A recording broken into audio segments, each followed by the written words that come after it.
షేక్ హసీనా టైంలో ఎకానమీ చాలా దారుణంగా పడిపోయింది. ఇన్ఫ్లేషన్ కంట్రోల్ కాకుండా ఆమె పారిపోయే స్థితికి, అంటే అక్కడ పబ్లిక్ పాలసీలు కానీ అవి కానీ పారిపోయే స్టేజ్కి వచ్చేశారు. అలాంటిది మళ్ళీ షేక్ హసీనా గారు కూడా ఇలాగా ఇంత దారుణకాండ ఇది అని వ్యాఖ్యానించడాన్ని మనం ఎలా అర్థం చేసుకోవాలండి? అంటే బేసిక్ గా ఇది బ్రిటిష్ వాళ్ళు మనకి స్వాతంత్రం ఇచ్చినప్పుడే, ఇందాక శ్రీనివాస్ గారు చెప్పినట్లు స్వాతంత్రం వచ్చేటప్పుడే ఏం చేశారంటే డివైడ్ అండ్ రూల్ అని చెప్పి, మనకి స్వాతంత్రం వచ్చినా సంతోషం లేకుండా చేయాలనే ఉద్దేశంతో భారతదేశాన్ని 4 ముక్కలు చేశారు. ఇంకా హైదరాబాద్ నిజాం పాలన కూడా పెట్టారు. లక్కీగా అప్పట్లో పటేల్ గారు దాన్ని నిలువరించారు కాబట్టి నెత్తి మీద రైట్ ఒకటి లెఫ్ట్ ఒకటి 2 అణుబాంబులు లాంటి దేశాలను 2 పెట్టి, పాకిస్తాన్ ఒకటి, ఈస్ట్ పాకిస్తాన్ ఒకటి, వెస్ట్ పాకిస్తాన్ ఒకటి పెట్టి మనకి ఇచ్చారు.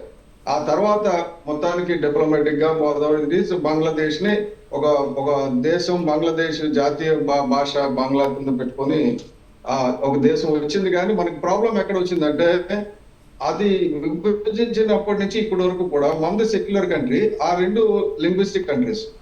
దాంతో ఏమైందంటే అక్కడ ఉండడం కష్టం. ఇక్కడ ఎవరైనా బతకొచ్చు, హిందువులు బతకొచ్చు, ముస్లింలు బతకొచ్చు. అక్కడ ముస్లింలు బతకాలి, హిందువులు బతకాలంటే భరించలేని ప్రాబ్లం అక్కడ 2 దేశాలు. అందుగురించి అక్కడ ఆ సంఖ్య తగ్గిపోతూ వస్తుంది, హిందువుల సంఖ్య తగ్గిపోతూ వస్తుంది, వాళ్ళ మీద దాడులు పెరుగుతూ ఉన్నాయి. కాబట్టి ఇదేమంటే ఇది ఇప్పుడు జారీ చేసింది కాదమ్మా, ఇది అక్కడ స్వాతంత్రం ఇచ్చేటప్పుడే మనకు ఒక భయంకరమైన ఒక ఇది జబ్బును క్రియేట్ చేసి ఇచ్చారు బ్రిటిష్ వాళ్ళు. అది ఆ లెగసీ ఇప్పటికీ కంటిన్యూ అవుతుంది. అది ప్రథమం. ఇప్పుడు ప్రాబ్లం ఎక్కడ వస్తుందంటే, మన దేశంలో ఎవరైనా ముస్లింస్ కి చిన్నది జరిగినా, క్రిస్టియన్స్ కి చిన్నది జరిగినా ప్రపంచ దేశాలు గోలబెట్టేస్తాయి. 53 దేశాలు, ఇస్లామిక్ దేశాలు వచ్చి పడిపోతాయి భారతదేశంలో అన్యాయం జరుగుతుందని. చిన్న జరిగితే ఎక్కడైనా జరిగితే. కానీ అదే మన బంగ్లాదేశ్ లో, పక్కన పొరుగు రాష్ట్రంలో బంగ్లాదేశ్ లో, నెక్స్ట్ మన దేశంలో ఉన్న ముస్లింస్ కూడా పక్క దేశాల్లో ఎక్కడైనా జరిగితే పెద్ద అడవాడు చేస్తారు. కానీ బంగ్లాదేశ్ లో మన ప్రభు మీద జరుగుతున్నది, దాన్ని ఎవరైతే ఇస్కాన్ తాలూకా చీఫ్ ఉన్నారో ఆయన చేసేది శాంతి ప్రార్థనలు ఎక్కడ కూడా లేదు. హిందువుల తరఫున ఆయన ఒక అండగా కనబడ్డారు. ISKCON temple is become the centre of minorities. కాబట్టి మైనారిటీస్ కి శక్తి కోరుతుంది అని చెప్పేసి ఆయన తీసుకెళ్లి బలవంతంగా అరెస్ట్ చేయడం జరిగింది. అయితే మన దేశంలో పవన్ కళ్యాణ్ గారు చెప్పింది ఏంటంటే, మన దేశంలో కసబ్ అంతమందిని, ఒక 166 మంది చావుకి, 20 మంది విదేశాలతో సహా, 20 మంది మన సాయుధ దళాలతో సహా మొత్తం 166 మంది చావుకు కారణమైన కసబ్ రెడ్ హ్యాండెడ్ గా దొరికిపోతే కాల్చి పారేయడం చేయడం మానేసి ఆయనకి 9 నెలల పాటు జైల్లో పూర్తిగా భద్రతను కల్పించడం కానీ, వైద్య సదుపాయం కల్పించడం కానీ, ఆయనకి న్యాయం అందించడంలో కానీ, ఆయనకి మళ్ళీ అనువాదకుడు, మళ్ళీ ఆయన ఎక్కడైనా ఉర్దూ, ఇంగ్లీషు, హిందీ రాక బాధపడతాడని ఆయనకు అనువాదకుడిని కూడా ఇచ్చి మన దేశం 9 నెలల పాటు ఆ శిక్ష విధించడానికి ముందు 9 నెలల పాటు విచారణ జరిగేలా చూసింది. ఆ తర్వాత ఆయనకి దాని సుప్రీంకోర్టులో పునర్విచారణ చేసుకోవడానికి, మళ్ళీ అప్పీల్ పెట్టుకోవడానికి అవకాశం ఇచ్చింది.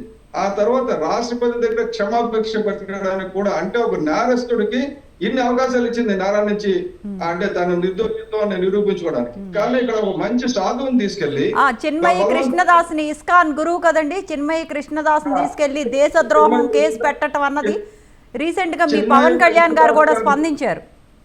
అదే ఆయన దగ్గర ఆర్మ్స్ లేవు, ఎమ్యునిషన్స్ లేవు, ఏమి లేవు. అటువంటి ఒక సాధువుని, చిన్మయ కృష్ణదాస్ గారిని అరెస్ట్ చేస్తే ప్రపంచం మాట్లాడటం లేదు. పవన్ కళ్యాణ్ గారు ఎందుకు మాట్లాడారంటే, వై పీపుల్ ఆర్ సైలెంట్. ఆయన బాధ అది, దానివల్ల ఓట్లు పోతాయి, ముస్లిం ఓట్లు పోతాయి ఇక్కడ మాట్లాడితే అనే పద్ధతిలో మన దేశంలో కూడా రాజకీయ పార్టీలు ఉన్నాయి. అలా ఉండకూడదు. ఎందుకంటే ఏ దేశంలో ఎవరికి అన్యాయం జరిగినా ఒక మానవతా దృక్పథంతో, ఒక మానవతా విలువలతో ఉండాలి. కానీ అది లేకపోతే చిక్కాకు వస్తుందని చెప్పి కళ్యాణ్ గారు ఆ ట్వీట్, అంత పెద్ద ట్వీట్ ఇవ్వడానికి కారణం ఏంటంటే, 2 కేసులు. ఒక కేసు మన దేశంలో ఒక దారుణమైన హత్యాకాండ గావించిన కసబ్ను మనం ఎలా డీల్ చేసాం, మన పక్క దేశంలో ఇతను ఎవరైతే ఇస్కాన్ చీఫ్ ఉన్నారో కృష్ణదాస్ ని, చిన్మయ కృష్ణదాస్ ని వాళ్ళు ఎలాగ హింసిస్తున్నారు.